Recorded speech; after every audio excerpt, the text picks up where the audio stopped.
नमस्कार, आप सभी का स्वागत करता हूं अपने YouTube चैनल सुरेंद्र सिंह बोरा में। अक्सर हम अपने वीडियो में हमेशा बीएड ब्रिज कोर्स प्रशिक्षण की बात किया करते हैं। पूरे देश के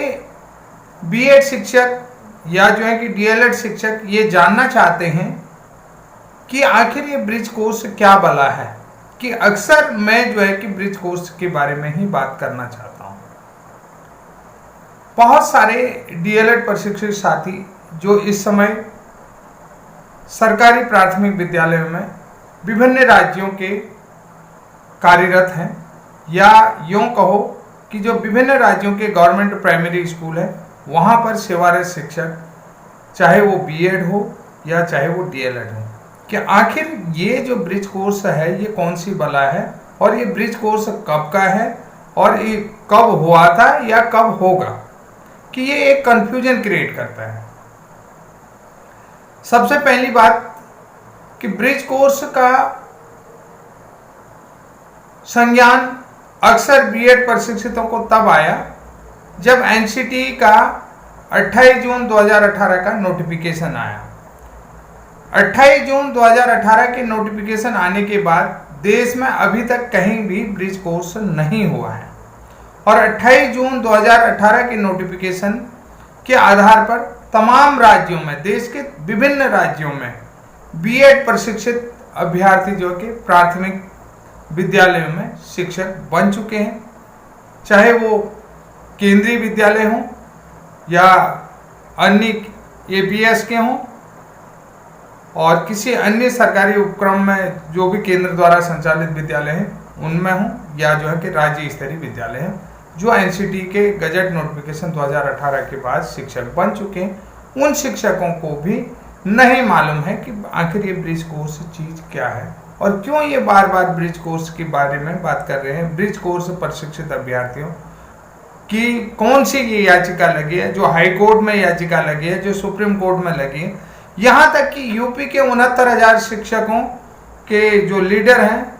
उनको मैंने एक बार फोन पर कन्विंस करने लगा, बोला अभी तक तो देश में कहीं ब्रिज कोर्स हुआ ही नहीं, उन्हें तक नहीं पता, जबकि उन्हें भी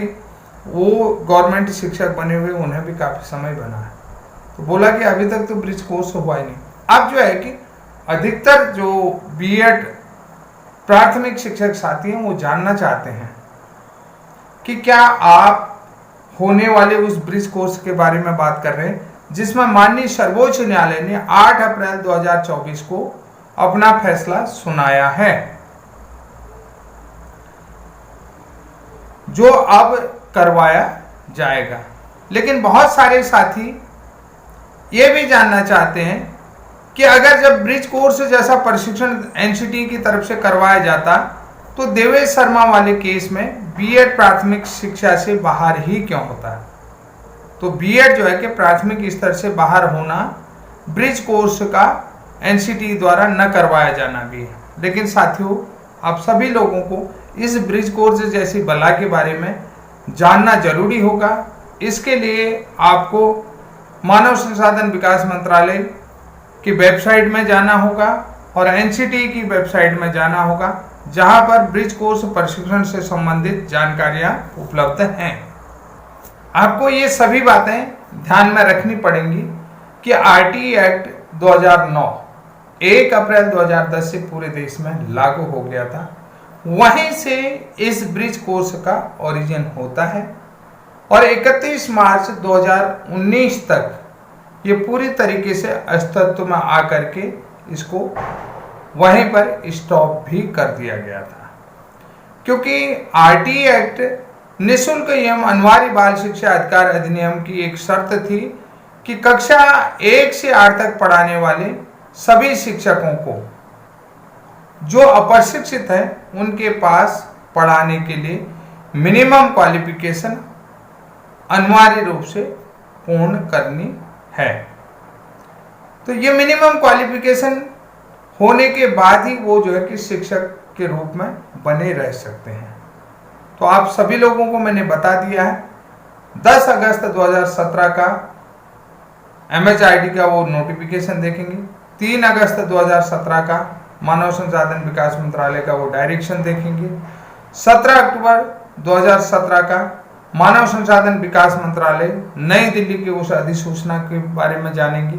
तो ये जो है कि आप लोगों को बता देता हूं कि ये जो ब्रिज कोर्स प्रशिक्षण है पूरे देश में अभी तक एक बार हुआ है, जिसका प्रशिक्षण 31 मार्च 2019 तक कंप्लीटली रूप से करवाया गया था उन सेवारत शिक्षकों के लिए, सेवारत शिक्षकों को जो सरकारी, गैर सरकारी, सरकारी सहायता प्राप्त, अशासकीय और प्राइवेट स्कूलों में प्राथमिक कक्षाओं में कक्षा 1 से 5 तक पढ़ा रहे थे और उनके पास बीएड की डिग्री थी। तो उन्हें मात्र 6 महीने का ये ब्रिज कोर्स प्रशिक्षण करना अनिवार्य था, जिसमें कि वो कक्षा 1 से 5 तक पढ़ाने के लिए अपनी पेडागोजिकल स्किल को डेवलप कर सकते हैं। तो अब आप लोगों को बता देता हूं कि जो देवेश शर्मा वाला 11 अगस्त 2023 का माननीय सर्वोच्च न्यायालय से पारित आदेश है, उसमें ब्रिज कोर्स प्रशिक्षण को छुपाया गया था, क्योंकि एनसीटी ने भी वहां पर सच नहीं बोला और एनसीटी की तरफ से ऐसा कोई भी काउंटर एफिडेविट नहीं दिया गया कि जिसमें ब्रिज कोर्स का जिक्र हो। तो इसलिए जो है कि जब भी देवेश शर्मा वाले केस की बात होती है उसमें जो आर्गुमेंट की चीजें हैं, जो जो महत्वपूर्ण आर्गुमेंट के पॉइंट रखे गए, उसमें भी ब्रिज कोर्स जैसी चीजें नदारत रही और देश में ब्रिज कोर्स जैसा प्रशिक्षण कोई है ही नहीं करके यह हवाला दिया गया था, यानी कि ब्रिज कोर्स को पूरी तरीके से देवेश शर्मा केस में हाइड रखा गया। देवेश शर्मा केस का आपको पता है जनरेट कब हुआ, वो जो है 2021 में हुआ और नवंबर 2021 में राजस्थान हाईकोर्ट का फैसला। जबकि ब्रिज कोर्स प्रशिक्षण की जो बात कह रहा हूं वो जो है 31 मार्च 2019 तक पूर्ण हो चुका था और ब्रिज कोर्स प्रशिक्षित अभ्यर्थी आज भी अपने अधिकारों की लड़ाई के लिए राज्यों के उच्च न्यायालय में और देश के सर्वोच्च न्यायालय में लड़ रहे हैं। तो इसीलिए जो साथी जानना चाहते हैं कि ब्रिज कोर्स क्या बला है, तो मैं आप लोगों को बता देता हूं। ब्रिज कोर्स 8 अप्रैल 2024 माननीय सर्वोच्च न्यायालय द्वारा पारित आदेश के आधार पर नहीं किया गया है। यह ब्रिज कोर्स केवल उन शिक्षकों के लिए पारित आदेश में करवाया गया है जो कि एनसीटी के गजट नोटिफिकेशन 28 जून 2018 के आधार पर प्राथमिक विद्यालयों में विभिन्न राज्यों में नियुक्त हुए हैं, उनको करवाना है। जबकि जो 31 मार्च 2019 से पूर्व कराया गया ब्रिज कोर्स प्रशिक्षण है वो आरटीई एक्ट 2009 के नियमानुसार और एनसीटी के मानकों के अनुसार करवाया गया है। ये जो है कि पूर्ण रूप से आरटीई एक्ट के प्रावधानों के मानकानुसार पूरे देश में एक साथ करवाया गया था। इसमें भारत की संसद से एक बिल पास हुआ है और संसद के दोनों सदनों में जो है कि एक कानून बनाया गया है, आरटीई एक्ट में संशोधन लाया गया है। तो इसलिए जो है कि ये ब्रिज कोर्स संसद द्वारा पारित कानून के आधार पर पूरे देश में आरटीई एक्ट में संशोधन ला करके 31 मार्च 2019 तक कंप्लीट करवाया गया था। यहाँ तक अब जो साथी ये कह रहे थे कि ब्रिज कोर्स कौन सी बला है, तो वो साथी निश्चित रूप से इस चीज को समझ गए होंगे कि ब्रिज कोर्स कोई बला नहीं है, बल्कि एनसीटी द्वारा प्राथमिक शिक्षक बनने के लिए जो क्वालिफिकेशन डिसाइड की गई है, तो वही एक डिसाइडेड क्वालिफिकेशन एनसीटी द्वारा ब्रिज कोर्स भी है। तो साथियों आज के लिए इतना ही, तब तक के लिए जय हिंद, जय उत्तराखंड।